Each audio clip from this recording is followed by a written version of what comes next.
नमस्कार साथियों, कैसे हैं आप सभी लोग?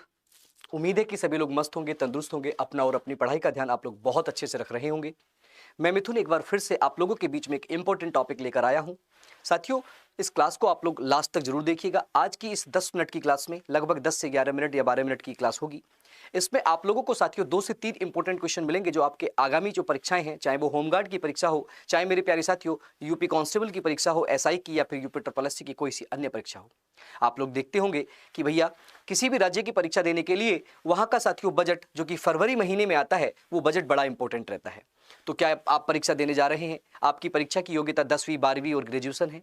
तो क्या आपको बहुत अच्छे से जो बजट आता है, जो आपका पूरा इकोनॉमिक सर्वे या बजट आता है, वो आप लोगों को सारे डेटा को रटना जरूरी है या सारे फैक्ट को पढ़ना जरूरी है? नहीं प्यारे साथियों, मैं आप लोगों के काम को आसान करने के लिए मात्र इस 10 मिनट में साथियों आपके उत्तर प्रदेश के 2026 और 27 का जो बजट आया है, जो कि साथियों 9 फरवरी के आसपास आपको देखने को मिला, इसमें साथियों जितने भी एग्जाम के पॉइंट ऑफ व्यू से आपके जो भी टॉपिक रहेंगे, जो भी पॉइंट रहेंगे, जो भी फैक्ट रहेंगे, आप लोगों को इसी छतरी के नीचे मतलब एग्जामपुर के साथियों इस यूट्यूब चैनल के ऊपर मिल जाएंगे। बस आप लोगों से अनुरोध है कि लास्ट तक साथियों इस वीडियो को जरूर देखिएगा।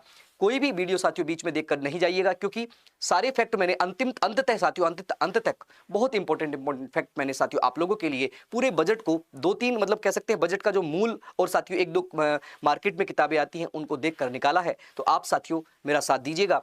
अगर वीडियो अच्छी लगे तो अपने सभी साथियों के साथ शेयर कीजिएगा, और साथियों अगर फिर भी अच्छी लगे तो लाइक और अपना साथियों सजेशन जरूर दीजिएगा। आइए साथियों, आपका समय लेने से पहले आपको दिखाते हैं ये योगी आदित्यनाथ जी और हमारे वित्त मंत्री एक लाल थैला आपको दिखा रहे होंगे, है ना। एक लाल थैला आपको दिखा रहे होंगे विधानसभा में साथियों, ये आपको देखने को मिलता है साथियों। UP finance minister Suresh Khanna present 9.089 ton, है ना, कह रहे हैं कि बजट की बात कर रहे हैं, फाइनेंस ईयर ये देखिए 2026 और 27 का फाइनेंस ईयर की बात कर रहे हैं। तो 2026 और 27 हम लोग यहाँ पे लिख देते हैं। और मेरे प्यारे साथियों, ये डेटा जो है ना, इस डेटा को हम लोग बात नहीं करेंगे, इस डेटा पे हम बात नहीं करेंगे, तो हम बात किस पे करेंगे? प्यारे साथियों आप लोग देखिएगा, हम बात करेंगे उत्तर प्रदेश में इस वित्तीय वर्ष के बजट की प्रमुख बिंदु जो है मैंने आप लोगों के लिए निकाले हैं। आप लोग ध्यान से सभी बिंदुओं को साथियों एक साथ एक कॉपी पेन लेकर लिखते जाएंगे और पढ़ते जाएंगे। सबसे पहली बात करते हैं, सबसे पहला साथियों बजट में जो आपसे सवाल पूछा जाता है ना, तो वो क्या पूछा जाता है भैया? पूछा जाता है सुरेश खन्ना ने बजट पेश किया है। किसने किया है? सुरेश खन्ना, जो कि हमारे वित्त मंत्री हैं उत्तर प्रदेश के, उन्होंने बजट को पेश किया है। मेरे प्यारे साथियों अगला पॉइंट मैंने आप लोगों के लिए निकाला है, प्रदेश में प्रति व्यक्ति आय बढ़कर 1,09,444 हो चुकी है।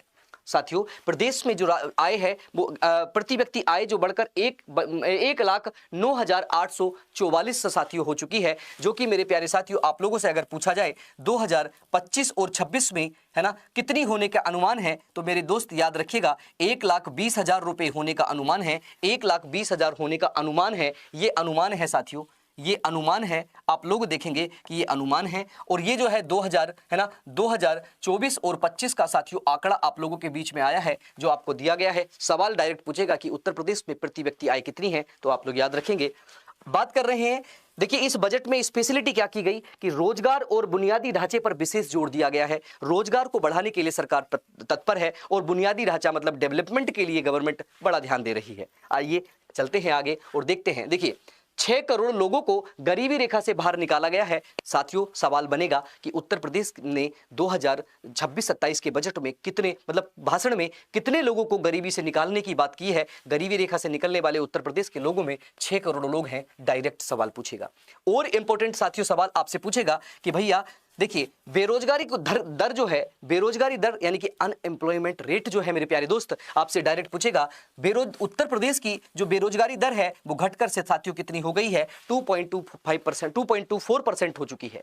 ये भी आपसे सवाल पूछेगा। तो आप लोग बिल्कुल तसल्ली के साथ इस सारे डेटा को, इस 10-15 मिनट की वीडियो को 2 से 3 बार देखेंगे तो सारी चीजें आपकी क्लियर हो जाएंगी। उतना मोटा साथियों आपको पढ़ने की जरूरत नहीं पड़ेगी, क्योंकि मैंने किया है काम और आप लोगों के लिए साथियों ये लाया हूं। देखिए 50 लाख करोड़ रुपए के MOU हस्ताक्षरित मतलब क्या किए गए हैं? हस्ताक्षरित किए गए हैं, साइंड किए गए हैं। यानी कि 50 लाख करोड़ रुपए का क्या होगा साथियों? निवेश आने की बात कर रहे हैं कि 50 लाख करोड़ रुपए के निवेश के लिए साथियों आप लोगों को उत्तर प्रदेश में MOU memorandum of understanding sign किए गए हैं। मेमोरेंडम ऑफ अंडरस्टैंडिंग साइन किए गए हैं 50 लाख करोड़ के। आपसे डायरेक्ट सवाल बनेगा कितने लाख के दिए गए हैं। चलिए आगे देखिए। 10 लाख नए रोजगार सृजित करने की संभावना है। भैया 2027 मतलब 26 और 27 में, है ना, योगी जी ने और साथियों सुरेश खन्ना जी के साथ मिलकर, यानी कि पूरे कह सकते हैं सरकार ने मिलकर ये बात करी है। आप कितना सही है आप लोग जान सकते हैं। उत्तर प्रदेश की रोजगार की स्थिति आप लोग जान सकते हैं। मात्र देखिए सरकार बता रही है कि 2.24% रह चुकी है प्रतिशत, इतने प्रतिशत बेरोजगारी दर रह चुकी है। लेकिन रोजगार ये किसको देते हैं आप और हम लोग अच्छे से जानते हैं, है ना। पहले परीक्षा, फिर उसके बाद साथियों पहले आता है नोटिफिकेशन, फिर वो जाता है कोर्ट, फिर निकलता है फार्म, फिर जाता है कोर्ट, फिर होता है पेपर, फिर होता है आउट, फिर होता है दुनिया भर की चीजें आप लोग जानते ही हैं। चलिए हम उन पे नहीं पढ़ेंगे, क्योंकि हमको साथियों केवल और केवल पढ़ाई पर ध्यान रखना है। क्योंकि हम जो आपकी मेहनत है ना, मेहनत है जो हार्ड वर्क है, उसका कोई भी साथियों सब्स्टिट्यूट नहीं है। देखिए 10 लाख नए रोजगार सृजन होने की संभावना है। सवाल पूछेगा कितने नए रोजगार होने की संभावना है, तो 10 लाख। कृषि उत्पादन में यूपी कृषि उत्पादन में यूपी देश का नंबर 1 बन चुका है साथियों। और कृषि उत्पादन में भी आपको पता होगा, गेहूं उत्पादन में, गन्ना उत्पादन में, है ना, गन्ना उत्पादन में, आंवला उत्पादन में, आंवला उत्पादन में, और साथियों मेंथा उत्पादन में, मेंथा उत्पादन में, आलू उत्पादन में, आलू उत्पादन में, कुल खाद्यान्न उत्पादन में, है ना, कुल खाद्यान्न उत्पादन में, खाद्यान्न साथियों उत्पादन में उत्तर प्रदेश साथियों नंबर 1 पर, देश में नंबर 1 पर पहुंच चुका है। याद रखिएगा, सवाल पूछेगा। देश में तेजी से निवेश बढ़ रहा है, इन्वेस्टमेंट साथियों देश में तेज बढ़ रहा है। ये सुरेश खन्ना अपने भाषण में बोल रहे हैं, है ना, विधानसभा में खड़े होकर जब बजट दे रहे हैं तो वहां बोल रहे हैं कि भैया इन्वेस्टमेंट बढ़ रहा है। आगे चलते हैं। देखिए 2815 मेगावाट की सौर ऊर्जा परियोजनाओं को स्थापित करने की बात बजट में की गई है। 2815 मेगावाट की सौर ऊर्जा और परियोजनाएं ये स्थापित करेंगे, ये बात की गई है। आगे देखिएगा 44,747 करोड़ रुपए का निर्यात हुआ है, एक्सपोर्ट हुआ है। कितने रुपए का एक्सपोर्ट करा है, ये बजट में बता रहे हैं कि 44,747 करोड़ रुपए का एक्सपोर्ट हमने कर दिया है। और लैंडलॉक्ड मतलब लैंडलॉक का मतलब होता है स्थलबद्ध राज्यों में हम लोग सबसे ऊपर आए हैं साथियों, प्रथम स्थान पर आए हैं निर्यात के मामले में। जो कि स्थलबद्ध है, लैंडलॉक है, उसमें हम लोग नंबर 1 पर आए हैं, ऐसा इन्होंने बोला है। स्टार्टअप योजना में यूपी शीर्ष स्थान पर है। स्टार्टअप खोलने के लिए, स्टार्टअप के लिए साथियों, startup India, stand up India, इन सब में साथियों स्टार्टअप इंडिया में उत्तर प्रदेश पहले स्थान पर है। आप लोग ये भी याद रखिएगा, इंपॉर्टेंट फैक्ट है। 9,12,696 करोड़ रुपए का अब तक का सबसे बड़ा बजट। मेरे भाई ये डेटा याद रखिएगा, क्योंकि यूपी ट्रिपल एससी की एक है ना, यूपी ट्रिपल एससी की एक साथियों परीक्षा हुई, उस परीक्षा में डायरेक्ट डेटा पूछा गया। 1 फरवरी को एक परीक्षा हुई थी, पूछा गया 2025-26 का बजट का कुल आकार कितना था, डायरेक्ट पूछ लिया गया और बच्चे कंफ्यूज हो गए थे। तो ये जो डाटा जरूरी है वो आपको बताता चलूंगा साथियों। 912,696.35 करोड़ रुपए का साथियों इस बार का 2026 और 27 का बजट, है ना, बजट का जो आकार है वो प्रस्तुत किया है आपके, है ना, हमारे जो हमारे वित्त मंत्री हैं सुरेश खन्ना ने, जो हमारे मुख्यमंत्री योगी आदित्यनाथ के सामने आपको मैंने दिखाया था, वो दिखाया है ना। देखिए आगे और देखिएगा, और इंपॉर्टेंट, आयुष योजना के लिए 27,000 करोड़ रुपए, आयुष योजना के लिए 27,000 करोड़ रुपए आवंटित किए गए हैं उत्तर प्रदेश के बजट में। आगे आयुष्मान भारत योजना में 2868 करोड़ रुपए। सवाल पूछता है डायरेक्ट कि आयुष्मान भारत योजना में उत्तर प्रदेश के बजट ने कितने रुपए खर्च किए हैं, 2868। डेटा याद करने वाला है आप लोग, याद जो याद करने की जरूरत है मैं आपको वो बताऊंगा। ऐसा नहीं है कि दुनिया भर के बेकार के आप लोगों को ग्राफ और आप लोगों को बहुत सारे डेटा याद कराऊं। जो इंपॉर्टेंट है और एग्जाम के पॉइंट ऑफ व्यू से आपके एग्जाम में बनेगा वही बताऊंगा। फिर भाई आगे चलते हैं। माटी कला, माटी कला के लिए 13 करोड़ रुपए दिए हैं। माटी कला के लिए 13 करोड़ रुपए साथियों गवर्नमेंट ने दिए हैं। गन्ना मूल्य में 30 रुपए प्रति क्विंटल की वृद्धि की गई है। भैया याद रखिएगा, इंपॉर्टेंट फैक्ट है, किसानों के लिए, किसानों की साथियों तत्परता को देखते हुए 30 रुपए प्रति क्विंटल पर गन्ने में वृद्धि की गई है। आप लोग देखते भी होंगे, जो आप लोग किसान होंगे आपके घर में आपके पापा चाचा बताते होंगे कि 30 रुपए क्विंटल हमारे गन्ना बढ़ चुका है। चलिए आगे देखिएगा। एआई योजना के लिए, एआई साथियों एआई योजना हो रही, एआई आप लोग जानते हैं, एआई स्कीम के लिए 225 करोड़ रुपए दिए गए हैं उत्तर प्रदेश के बजट 2026 और 27 के लिए। तो जो जहां पे है वो इंपॉर्टेंट है, आप लोग याद रखिएगा। एआई योजना के लिए 225 करोड़।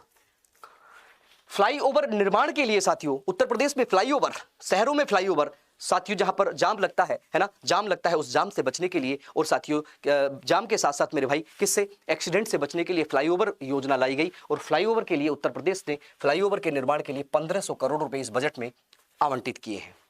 सड़क निर्माण के 34,000 करोड़ रुपए, सड़क निर्माण के लिए साथियों 34,000 करोड़ रुपए। और सड़क के चौड़ीकरण के लिए, जो सड़क एक लाइन है उसको 2 लाइन, जो 2 लाइन है उसको 4 लाइन, जो 4 लाइन है उसको 6 लाइन, जो 6 लाइन है उसको 8 लाइन, यानी कि सड़क का चौड़ीकरण करने के लिए सरकार ने 3700 करोड़ रुपए दिए हैं। तो ये इंफ्रास्ट्रक्चर के बारे में आपको बताता चल रहा हूं। जहां जहां से साथियों आपसे फैक्ट और क्वेश्चन पूछ सकता है वो सब आपको यहीं मिलेंगे।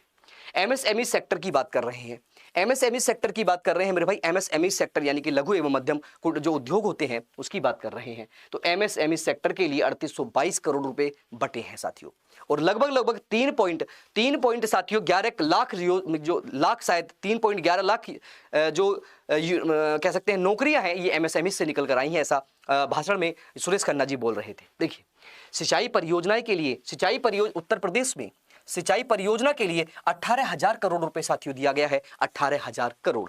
आप लोग ऐसे फैक्ट को अपने कॉपी में नोट कर लीजिएगा और एग्जाम के एक दिन पहले पढ़ के जाइएगा। आपका भाई आपको आश्वस्त करता है कि एग्जाम में सारे के सारे पॉइंट आपको इस क्लास से देखने को मिल जाएंगे।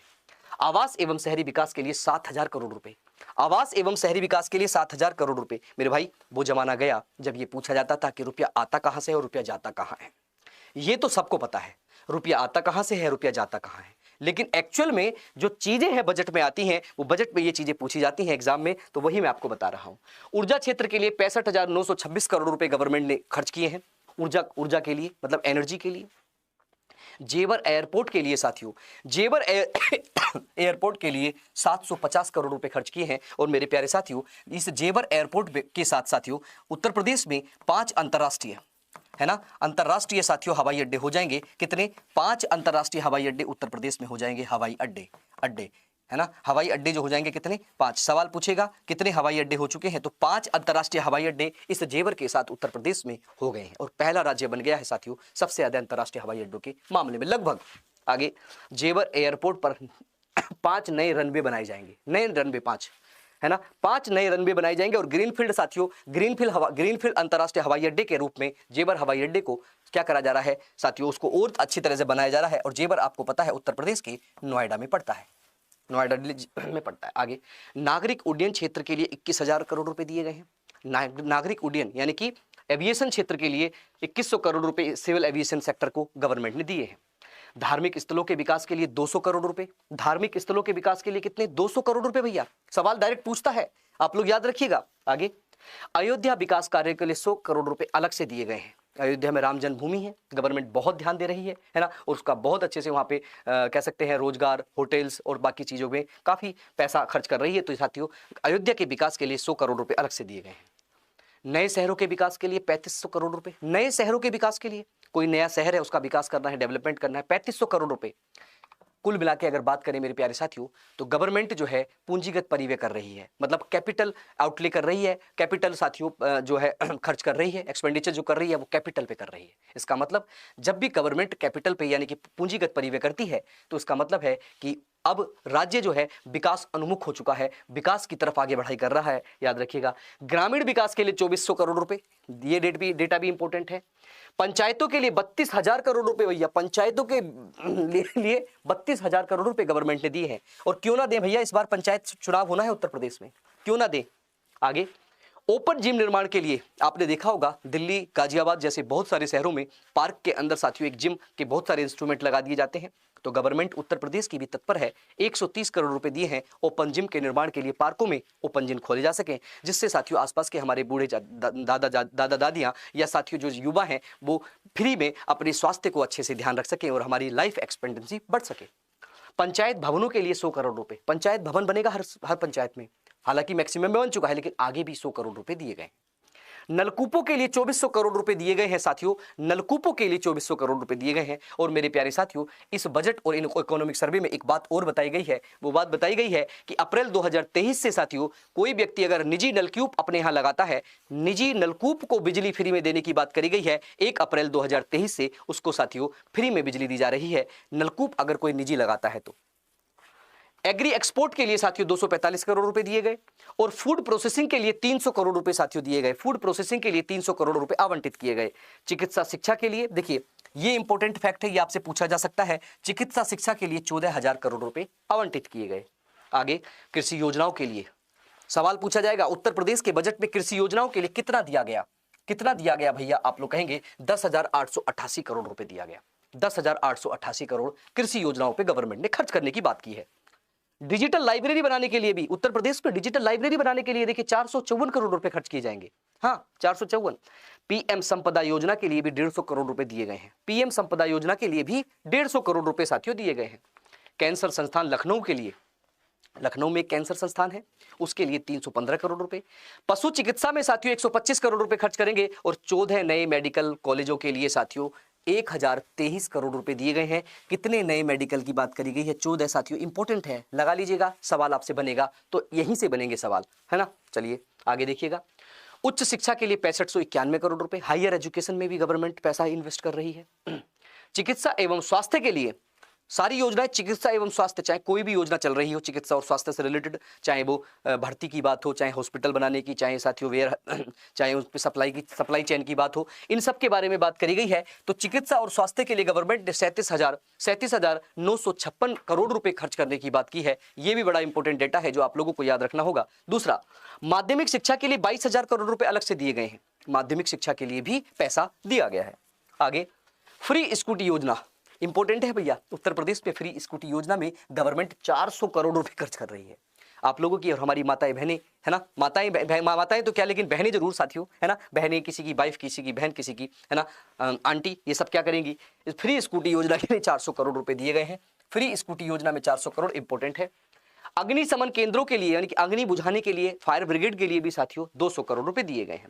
और जो साथियों उत्तर प्रदेश का तंज है, उत्तर प्रदेश में वैकेंसी नहीं आ रही है, आपने सुना होगा, बड़ा इंपॉर्टेंट है क्या कि भैया बेसिक शिक्षा के लिए 77,000 करोड़ रुपए खर्च कर रहे हैं। उनकी सैलरी वेलरी वगैरह वगैरह, बस बेसिक शिक्षा यानी कि प्राइमरी में वैकेंसी नहीं देंगे। गवर्नमेंट वैकेंसी देने के लिए तत्पर नहीं है ना। आप लोगों ने देखा होगा सिक्षा मंत्री उल जलूल साथियों क्या करते हैं, जवाब देते हैं विधानसभा में कि हमारे यहाँ शिक्षक और टीचर का अनुपात बढ़िया है। भैया उनके बच्चे तो पढ़ते हैं आईसीएसई बोर्ड और इंटरनेशनल स्कूल्स में, है ना, और गरीब लोगों के तो स्कूल जाएंगे ही नहीं। आजकल तो सब पैसा कमाते हैं, 500 रुपए दिहाड़ी वाला मजदूर भी बच्चे को अपने अच्छे स्कूल में पढ़ाने की कोशिश करता है। तो खुद सरकार साथियों, मेरे हिसाब से खुद सरकार चाहती है कि प्राइमरी स्कूल लगभग बंद हो जाए। ये स्कूल शुरू हो जाएंगे, ये स्कूल बढ़िया चलने लगेंगे अगर प्रत्येक गवर्नमेंट, जिस क्षेत्र में गवर्नमेंट टीचर, जिस गांव में गवर्नमेंट टीचर है, जिस गांव में गवर्नमेंट नौकरी है, उनके बच्चे अगर इस स्कूल में जाना शुरू कर दें, अनिवार्य रूप से अगर कह दें कि हम आपके बच्चों को पढ़ाई का पैसा नहीं देंगे, हम अगर गवर्नमेंट स्कूल में आप अपने बच्चे को पढ़ाइएगा, तो साथियों देखिएगा स्कूल कितनी अच्छी तरीके से चलेंगे। इसी का एक एग्जाम्पल है दिल्ली में साथियों, गवर्नमेंट स्कूल का बहुत अच्छा मॉडल है।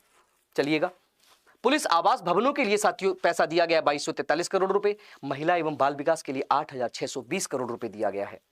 मुख्यमंत्री, देखिए सब याद नहीं रखना है, फिर से बता रहा हूं मैं, इस वीडियो का हर एक पॉइंट आपको याद नहीं रखना है, लेकिन हर पॉइंट को आप लोग लिख कर रखेंगे ताकि जब एग्जाम देने जाएंगे तो आप साथियों इसको एक बार रिवाइज करके जाएं और आपके सारे सवाल बन जाएं। मुख्यमंत्री युवा उद्यमी योजना के लिए 1,000 करोड़ रुपए इंपॉर्टेंट है साथियों, इंपॉर्टेंट है। मुख्यमंत्री युवा उद्यमी योजना के लिए गवर्नमेंट ने कितने रुपए आवंटित किए हैं? 1,000 करोड़ रुपए। अन्नपूर्णा भवन निर्माण के लिए, अन्नपूर्णा भवन निर्माण के लिए 500 करोड़। और साथियों एफडीआई प्रोत्साहन के लिए, मतलब एफडीआई प्रोत्साहन का मतलब कि विदेश से जो पैसा आएगा, पैसा लाने के लिए साथियों, लाने के लिए कुछ अच्छी सी स्कीम बनानी पड़ेगी और उस स्कीम में कुछ नियमों को कमजोर करना पड़ेगा, कुछ साथियों हमको सुविधाएं देनी पड़ेगी। उन सुविधाओं को बनाने के लिए एफडीआई के प्रोत्साहन के लिए उत्तर प्रदेश सरकार ने 1,000 रुपए खर्च किए, 1,000 करोड़ रुपए खर्च किए हैं। आप लोग को याद रखना होगा। मुख्यमंत्री स्वरोजगार योजना के लिए 225 करोड़ रुपए गवर्नमेंट खर्च कर रही है ना। तो ये सब गवर्नमेंट का खर्चा है जो करेगी। अल्पसंख्यक कल्याण के लिए साथियों 2,058 करोड़ रुपए और औद्योगिक विकास के लिए 27,103 करोड़ रुपए खर्च कर रही है। देखिए उद्यान विभाग परियोजना के लिए 2,832 करोड़ रुपए आप लोगों को देखने को मिलेंगे। हथकरघा वस्त्र उद्योग के लिए साथियों 5,041 करोड़ रुपए और पावरलूम बुनकरों के लिए मेरे भाई आप लोगों को याद रखना होगा क्या कितना खर्च कर रही है? ये 44,023 करोड़ रुपए खर्च कर रही है। और बजट का लक्ष्य प्रदेश को निवेश और रोजगार के लिए साथियों आगे बढ़ाना है। बजट का लक्ष्य है प्रदेश में रोजगार हो और साथियों आगे चीजें बढ़ती जाएं। आपसे पूछेगा कि बजट का लक्ष्य क्या है? लक्ष्य साथियों आपसे पूछता है कि बजट का लक्ष्य क्या है, तो आप लोग याद रखिएगा बजट का लक्ष्य यही है। आपसे पूछेगा कि राजकोषीय घाटा कितना है? राजकोषीय घाटा आपसे पूछेगा, राजकोषीय घाटा उत्तर प्रदेश का कितनी बात करी गई है? तो आप लोग याद रखिएगा 2.98% साथियों राजकोषीय घाटा बनाने की बात करी गई है। सही से लिखता हूं, आप लोग इस डेटा को याद रखेंगे। 2.98% की बात अगर की गई है। आपसे पूछेगा सेवा क्षेत्र का योगदान कितना है? सेवा क्षेत्र का योगदान पूछेगा, योगदान साथियों पूछेगा तो आप लोग बताएंगे सेवा क्षेत्र का योगदान एसजीडीपी में कितना? 47% है साथियों। सेवा क्षेत्र का योगदान 47% आप लोगों को देखने को मिलेगा मेरे भाई। और भी इंपॉर्टेंट सेगमेंट आप लोगों को मैं बता रहा हूं जो आपसे पूछे जा सकते हैं, है ना। एक बार आप लोग साथियों, है ना, बहुत अच्छे से इन सारे डेटा को आप लोग पढ़ेंगे तो अच्छा लगेगा, और आप चीजों को बहुत अच्छे से देखते हुए जाते हैं, है ना, तो अच्छा लगता है। आप देखिएगा कुछ और डेटा मैं आप लोगों को बता रहा हूं, एक दो डेटा है जो आप लोगों के लिए साथियों मैं लेकर आया हूं, जो बहुत ही इंपॉर्टेंट है ना, बहुत ही इंपॉर्टेंट है। देखिए क्या है वो डेटा, वो डेटा है देश की जीडीपी में यूपी का साथियों, यूपी का योगदान कितना है। योगदान आपसे पूछता है योगदान कितना है, तो आप लोग याद रखिएगा 9.1% साथियों उत्तर प्रदेश की का पूरे देश की जीडीपी में योगदान आप लोगों को देखने को मिलेगा। 9 पॉइंट कितना है, इतना हो गया। अगर आपसे देखिए, मैं आपसे पहले बताया, यहां पर मैंने लिखा क्या, सेवा क्षेत्र। तो साथियों सेवा क्षेत्र के बाद ये तो नंबर 3 पर आता है, नंबर 2 पर आता है साथियों कौन सा, विनिर्माण क्षेत्र, है ना, या हम इसको बोल देते हैं उद्योग क्षेत्र। उद्योग क्षेत्र का निर्माण का योगदान साथियों उत्तर प्रदेश पे कितना है, तो याद रखिएगा उद्योग क्षेत्र का है 27 पॉइंट मेरे भाई, कितना 27 पॉइंट लगभग कितना 2%, 27.2% है। और 1 नंबर पर आता है कृषि क्षेत्र साथियों। तीनों इंपॉर्टेंट है। कृषि क्षेत्र का योगदान उत्तर प्रदेश की परिप्रेक्ष्य में हम बात करें तो कृषि और संबंधित क्षेत्र का है 25 पॉइंट कितना साथियों, 25.8%, है ना। तो ये साथियों इंपॉर्टेंट डेटा मैं आप लोगों को बता रहा हूं, जो कि आपको बहुत अच्छे से याद रखना होगा और आगे जाके आपको साथियों काम करना होगा, है ना। चलिएगा अगला देखिए, प्रदेश को 1 ट्रिलियन इकोनॉमी की दिशा में ले जाने का लक्ष्य साथियों उत्तर प्रदेश सरकार ने रखा है। 1 ट्रिलियन बनाने की बात करी गई है, रोड मैप तैयार किए हैं 1 ट्रिलियन बनाने के। तो मेरे भाई आपसे अगर ये पूछे, है ना, कितना ट्रिलियन बनाना है, तो आप लोग याद रखिएगा, अगर आप देखें जीएसडीपी का साथियों, जीएसडीपी का ऋण अनुपात कितना है, अनुपात आपसे पूछे तो मेरे भाई याद रखिएगा जीएसडीपी का ऋण अनुपात जो आप लोगों को देखने को मिलेगा वो कितना साथियों है, टोटल की बात करें तो वो लगभग 27% के आसपास है, 27 पॉइंट समथिंग परसेंट के आसपास है, जिसको साथियों कम कर 21.3% लाने की गवर्नमेंट ने बात की है कि भैया इतना ऋण हम जीएसडीपी का अनुपात लाने की बात करेंगे। मेरे प्यारे साथियों ये आपका बजट था जिसमें मैंने बहुत सारी चीजें आप लोगों को इंपॉर्टेंट बताई, है ना, जो आपके एग्जाम के पॉइंट ऑफ व्यू से बड़ी इंपॉर्टेंट हो सकती हैं। ये सारे जो फैक्ट हैं ऐसे ही छोटे छोटे वीडियो के साथ मिलता रहूंगा। तब तक के लिए साथियों नमस्कार, धन्यवाद। अच्छा लगा हो तो एक बार लाइक और शेयर जरूर करिएगा। कल मिलते हैं साथियों आपको नए सेशन में। और साथियों ये सेशन करने से पूछा, अगर आप यूपी होमगार्ड की तैयारी कर रहे हैं तो साथियों 7 मार्च को आप लोग जरूर आइएगा। 7 मार्च को रात 9 बजे एग्जामपुर की ऑफिशियल एप्लीकेशन पे साथियों ये टेस्ट सीरीज लॉन्च हो रही है। बहुत अच्छी टेस्ट सीरीज है, आप लोग इसको लेकर अपने सिलेक्शन को सुनिश्चित कीजिएगा। धन्यवाद साथियों, जय हिंद, जय भारत।